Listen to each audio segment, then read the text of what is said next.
నమస్తే, నేను ఆదిత్య. మేడారంలో మిరాకిల్ అంటూ ఒక వార్త నెట్టింట తెగ చక్కర్లు కొడుతుంది. సాక్షాత్తు ఢిల్లీని మేడారం తీసుకొచ్చింది. 50,000 చెట్లు చనిపోయాయి, కానీ ఒక్క పక్షి కూడా చనిపోలేదు. మరి దీని వెనకాల ఆంతర్యం ఏంటో తెలుసుకునే ప్రయత్నం చేద్దాం. సో ప్రస్తుతానికి మనతో పాటు స్టూడియోలో ఉన్నారు ప్రముఖ political analyst and senior journalist CS Rao garu. సార్ని అడిగి మన విషయాలు తెలుసుకుందాం. సార్ నమస్కారం. సార్ నమస్తే. ఇటీవల కాలంలో మేడారంలో దాదాపుగా 50,000 చెట్లు ఒకేసారిగా నేలమట్టం అయ్యాయి. కానీ ఇక్కడ ఆలోచించాల్సిన విషయం ఏంటంటే ఒక్క పక్షి కూడా చావలేదు. ఏం జరిగి ఉండొచ్చు? మిరాకిల్, ప్రకృతి మిరాకిల్ అనుకోవాలి. ఆ ప్రకృతి మిరాకిల్ ఏం జరిగింది అని తెలుసుకోవడానికే తలపడినటువంటి శాస్త్రవేత్తలు మేడారం వచ్చారు. మేడారం వచ్చి ఢిల్లీకి ఒక నివేదిక ఇచ్చారు నరేంద్ర మోడీ గారి ప్రభుత్వానికి. వాళ్ళు ఇచ్చినటువంటి నివేదిక ఏంటంటే బంగాళాఖాతంలో అరేబియా సముద్రంలో అల్పపీడనాల కారణంగా 130 నుంచి 140 కిలోమీటర్ల వేగంతో గాలి వీచింది. బహుశా అందుకే 50,000 చెట్లు ఒకేసారి నేల కొరిగాయి, కూలిపోయాయి అని చెప్పి వాళ్ళు ఇచ్చినటువంటి రిపోర్ట్లో ఉండే సారాంశం.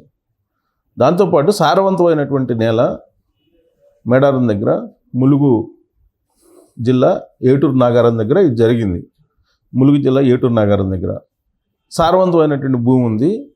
సో సారవంతమైన భూమి కాబట్టి వర్షము పడిన తర్వాత వీచినటువంటి బలమైనటువంటి గాలులకి ఈ చెట్లు కూలిపోయి ఉండొచ్చు, నెలకొరిగి ఉండొచ్చు అని చెప్పి వాళ్ళు ఇచ్చినటువంటి నివేదిక. అంటే వాళ్ళకి అర్థం కాల. సరే ఓకే, 50,000 చెట్లు పోయినాయి కదా, 50,000 చెట్లు పోయినప్పుడు ఒక పిట్టన్న చచ్చిపోవాలి కదా, ఒక్క పక్షి అన్న చనిపోవాలి కదా. కానీ ఒక్క పక్షి కూడా చనిపోవాలి. ఒక్క పక్షి కూడా చనిపోయినట్టు వాళ్ళు గుర్తించలేదు. వాళ్ళ నివేదికలు అది పొందుపరచలేదు. పైగా వాళ్ళు ఆస్తి నష్టం అంటే చెట్లు కూలిపోయాయి తప్పితే ఎక్కడ ప్రాణ నష్టం జరగలేదు, ఒక పక్షి కూడా చనిపోలేదని చెప్పి చెప్పారు.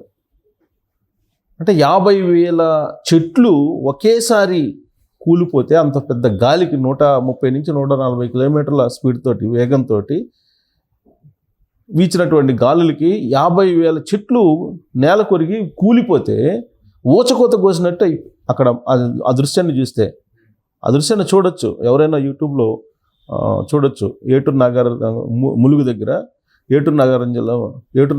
ములుగు జిల్లా ఏటూరు నాగారం దగ్గర ఏ విధంగా ప్రకృతి వైపరీత్యం సంభవించింది. 50,000 చెట్లు అంటే చిన్న మాట కాదు కదా. అది కూడా 332 హెక్టార్లలో 332 హెక్టార్లు అంటే ఒక హెక్టార్కి 2.5 ఎకరా, దాదాపుగా 670 700 ఎకరాల్లో విస్తీర్ణంలో, 700 ఎకరాల విస్తీర్ణంలో సుమారుగా మీకు 50,000 చెట్లు, రకరకాల చెట్లు, అది అడవి కదా. సో అక్కడ నీకు 50,000 చెట్లు కూలిపోతే ఒక్క పక్షన్న మరి చనిపోవాలి కదా ప్రకృతి. అంటే ఒకవేళ అంటే వాటికి ముందే తెలిసిందా? అంటే జనరల్గా పక్షులకి, జంతువులకి ప్రకృతి వైపరీత్యాలు ముందే తెలుస్తాయి అంటారు. ఎంత ముందు తెలిసి ఉంటే తెలిస్తే అది తెలియదు. అవి వెళ్ళిపోవాలి కదా, అవైతే వెళ్ళాలి కదా. 130 140 గాలి స్పీడ్ వీస్తే ఏ పక్షైనా బతుకుతుంది అసలు? అంటే ముందుగా అప్రమత్తం అయ్యి అవి సురక్షిత ప్రాంతానికి వెళ్ళాయి, అంతే కదా. కొన్ని 50,000 చెట్లు అంటే కొన్ని లక్షల పక్షులు ఉంటాయి కదా, రకరకాల పక్షులు ఒక్కటి కూడా చనిపోయిన దాఖలాలు లేవు. అంటే ముందుగానే అవి గమనించి సురక్షిత ప్రాంతాలకు వెళ్ళాయి. అంటే వాటిని చూసి మనం నేర్చుకోవాలి. ఇప్పుడు ప్రవచనకర్తలు చాలామంది చెప్తూ ఉంటారు, ఈ ప్రకృతిలో దాచుకునే వాళ్ళు, ఏదైనా జీవం ఉందంటే దాచుకునేవాళ్ళు, ఆహారం దాచుకునే జంతువు ఏదైనా ఉందని అంటే అది ఒక మనిషి అనంట. జీవకోటిలో, ఈ జీవకోటి మొత్తంలో దాదాపు వాళ్ళు ఏదో చెప్తుంటారు, కొన్ని కోట్ల జీవరాశులు ఉన్నాయి జీవకోటి. ఈ మొత్తం జీవరాశుల్లో దాచుకునేటువంటి జంతువు, స్వార్థపూరితమైనటువంటి జంతువు, స్వార్థపూరితమైన జీవి ఏదైనా ఉందంటే మనిషి జన్మ ఉత్కృష్టమైనటువంటి జన్మ అని చెప్తుంటారు. మళ్ళీ వీళ్ళు అద్భుతమైనటువంటి జన్మ, అసలు మనిషి జన్మ అనేది అసలు అన్ని జన్మల కంటే పవిత్రమైనటువంటి జన్మ అని చెప్తుంటారు. మరి అంత పవిత్రమైనటువంటి జన్మ అయితే ఆహారం కోసం మిగతా జీవులు ఏవి కూడా తాపాత్రపడి దాచుకోరు, ఆస్తులు దాచుకోరు, బ్లాక్ మనీ దాచుకోరు కదా, ఏ జీవులు కూడా దాచుకోరు కదా. అదేమంటే వీళ్ళు ఏం చెప్తారంటే మాట్లాడేటువంటి అవకాశం ఒక మనిషికే ఉంది, అదే అద్భుతం అని అంటారు. అంటే ఇప్పుడు మనం ఇక్కడి నుంచి సపోజ్ తమిళనాడు వెళ్తాం, తమిళంలో వాళ్ళు మాట్లాడుకుంటారు, వాళ్ళు మాట్లాడేది మనకు అర్థం కాదు. అంటే వాళ్ళు భాష మాట్లాడినట్ట, వాళ్ళకి భాష లేనట్ట కాదు కదా. అలాగే జంతువులు అరుస్తూ ఉంటాయి, ఆ అరుపుల్లో సంకేతం వాటికే తెలిసింది, ఆ జాతి పక్షులకే తెలిసింది, అది ఒక లాంగ్వేజ్. ఓకే, అది మనకు అర్థం కాలేదు కాబట్టి అవి మాట్లాడుకోవు, అవి మూగ జంతువులు అంటాం. మనం అనేది అదే కదా, అవన్నీ మూగ జంతువులు, మనమే మాట్లాడుతున్నాం అని అంటారు. ఈ ప్రవచనకర్తలు కూడా అదే కదా చెప్పేది చాలామంది. మనకి ఒక్కరికే మాట్లాడేటువంటి ఇది ఉంది, మిగతా మాట్లాడలేవు, ఉత్కృష్టమైనటువంటి జన్మ అని అంటారు కదా. చిలకలు మాట్లాడుకోవా, అరవ్వా? అరుస్తాయి కదా. జంతువులు అన్నీ మాట్లాడుకుంటాయి కదా. ఒక జంతువుకి ఒక జంతువుకి కమ్యూనికేషన్ ఉంటుంది కదా. అది మనకు అర్థం కాదు ఆ భాష, అంతే. అర్థం కానిటువంటి భాషని అవి మూగ జంతువులు అంటారు వీళ్ళు. ఇది నేను ఎందుకు చెప్తున్నానంటే, ఇప్పుడు ములుగు జిల్లా ఏటూరు నగరం దగ్గర ఈ మొత్తం 50,000 చెట్లు కూలిపోయినాయి. కూలిపోయినప్పుడు పక్షులన్నీ వెళ్ళిపోయినాయి. పక్షులన్నీ ఎలా వెళ్తాయి? కొన్నైనా ఉండాలి కదా. వాటి కమ్యూనికేషన్ లేకపోతే అవి ఎలా వెళ్తాయి? అవి మొత్తం పొలోమని వెళ్ళిపోవు కదా. పైగా ఎక్కడికి వెళ్ళాలి? సురక్షిత ప్రాంతానికి వెళ్ళాలి. సురక్షిత ప్రాంతం వాటికి ఎలా తెలుసు? వాటికి ఏదో కమ్యూనికేషన్ ఉంటుందిగా. సపోజ్ మనకు హైదరాబాద్లో ప్రమాదం వచ్చింది అనుకుందాం, వస్తుందని చెప్పి ఎవరైనా మనకి అప్రమత్తం చేస్తారని అనుకుందాం. మనకు సాంకేతిక పరిజ్ఞానం ఉంది అని చెప్పి మనం అనుకుంటున్నాం. మనకన్నా సాంకేతిక పరిజ్ఞానం పక్షులకి జంతువులకి చాలా ఉందని చెప్పి ఈ ఇన్సిడెంట్ ద్వారా అర్థమవుతుంది. సరే, మనకి సాంకేతిక పరిజ్ఞానం ఉందని చెబుతున్నారు కాబట్టి ముందుగా తెలుసుకుందాం అనుకున్నాం. ముందుగా మనం ఏం చేస్తాం? అందరికి ఫోన్లు చేసి సురక్షిత ప్రాంతం ఎక్కడ ఉందో అక్కడికి వెళ్ళిపోతాం కదా. మరి అవి కూడా అలానే వెళ్ళి అని చెప్పి అనుకోవాలిగా. సో ఇది ఒక మిరాకిల్.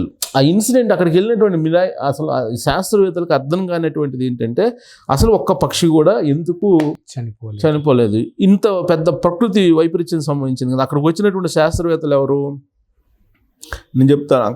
అక్కడ పైగా వర్క్షాప్ నిర్వహించారు అటవీ ప్రాంతాలకు సంబంధించి. అక్కడ అటవీ అధికారులు ఉంటారు కదా, అటవీ శాఖకు సంబంధించిన వాళ్ళు వర్క్షాప్ నిర్వహించారు. అక్కడి నుంచి వచ్చినటువంటి వాళ్ళు NRSC, అలాగే NARL, దీనికి సంబంధించినటువంటి శాస్త్రవేత్తలు, అంటే కేంద్ర ప్రభుత్వానికి సంబంధించినటువంటి శాస్త్రవేత్తల బృందం వచ్చి భారీ ఎత్తున ఉండేటువంటి మహావృక్షాలు కూడా కూలిపోయినాయి అని చెప్పి మొత్తం పరిశీలించారు. వాళ్ళు చెప్పేది ఏంటంటే, బంగాళాఖాతంలో అరేబియా సముద్రంలో 2 ప్రాంతాల వాయుగుండం సంభవించిన కారణంగా 130 నుంచి 140 కిలోమీటర్ల వేగంతో గాలి వీచింది అంటున్నారు.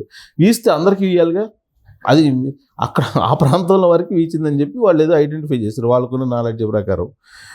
అయితే ఇక్కడ బలమైన మేఘాలు ఒకే ప్రాంతంలో కేంద్రీకృతం అయిన కారణంగానే భారీ వర్షం కురిసింది ఆ ప్రాంతంలో అనేది ఒకటి చెప్తున్నారు. ఇక్కడ సారవంతమైన భూముల్లో చెట్లు బాగా ఎదిగున్నాయి, అందుకని కూలిపోయినాయి అని చెప్పి చెబుతున్నారు. నేల కొరగడానికి కారణం అది అని చెప్తున్నారు. సో 50,000 చెట్లు విరిగిపోయినాయి ఇంతవరకు చెబుతున్నారు. కానీ ఆ పక్షులు ఎక్కడికి పోయినాయి, ఎలా పోయినాయి అనేది మాత్రం వాళ్ళకి మిరాకిల్. దీన్ని తీసుకెళ్ళి అక్కడ ఢిల్లీలో సబ్మిట్ చేస్తే వాళ్ళు మేడారంలో జరిగినటువంటి ఈ మిరాకిల్ మీద వాళ్ళకి అర్థం కానటువంటి సిచ్యువేషన్. ఆల్రెడీ ఒక బృందం, అంటే తలపండినటువంటి శాస్త్రవేత్తలు, కేంద్ర ప్రభుత్వ సంస్థల్లో పనిచేసిన తలపండిన శాస్త్రవేత్తలు వచ్చి అక్కడ వర్క్షాప్ నిర్వహించి అక్కడ వాళ్ళందరినీ కనుక్కొని అక్కడ అసలు ఏం జరిగింది అనేది రకరకాల అధ్యయనం చేసిన తర్వాత వాళ్ళు తేల్చింది ఏంటంటే, ఒకే చోట మేఘావృతం అయింది, బలమైన గాలులు వీచాయి, సారవంతమైన నేలలో ఉన్నటువంటి చెట్లు కూలిపోయాయని చెప్పారు. మరి దీనికి సమాధానం ఏంటంటే, వాళ్ళకి అంతుపట్టినటువంటి అంశం ఇదే ప్రకృతి అద్భుతం, ప్రకృతి మిరాకిల్ అని చెప్పి అనుకోవాలి. 50,000 చెట్లు అంటే 700 ఎకరాలు సుమారుగా 50,000 చెట్లు పోయినాయి అంటే అదంతా ఒకటైతే అసలు పక్షులు ఏమైపోయాయి? రకరకాల పక్షులు ఉండేవి అక్కడ, కొన్ని లక్షలు ఉండేవి. మరి ఆ పక్షులు ఏమైపోయాయి? వాటికి అసలు ఏం జరిగింది ఆ ప్రాంతంలో? మేడారంలో సమ్మక్క సారక్క సంబంధించినటువంటి ప్రాంతం అది, అంతే కదా. సమ్మక్క సారక్క మేడారం, ఆ ప్రాంతంలో ఏం జరిగింది అనేది ఆ మిరాకిల్ని మొత్తాన్ని తెలుసుకుంటే కనుక అదేంటనేది. అందుకే ఢిల్లీ వాళ్ళు పరాశంలో ఉన్నారు. బహుశా నరేంద్ర మోడీ గారు తెలంగాణ వచ్చినప్పుడు సమ్మక్క సారక్క గురించి మాట్లాడుతూ ఉంటారు. బహుశా నేను అనుకోవటం దీన్ని ప్రత్యేకమైనటువంటి ఒక ఇన్సిడెంట్గా, సంఘటనగా గుర్తించి దీని మీద ఇంకా స్టడీ చేస్తే కనుక అప్పుడు అసలు ఈ పక్షులు ఎలా వెళ్ళి ఏంటి అన్నీ తెలిసేటువంటి అవకాశం లేదు. అప్పటి వరకు దీన్ని ఒక మిరాకిల్ అనుకోవాల్సిందే.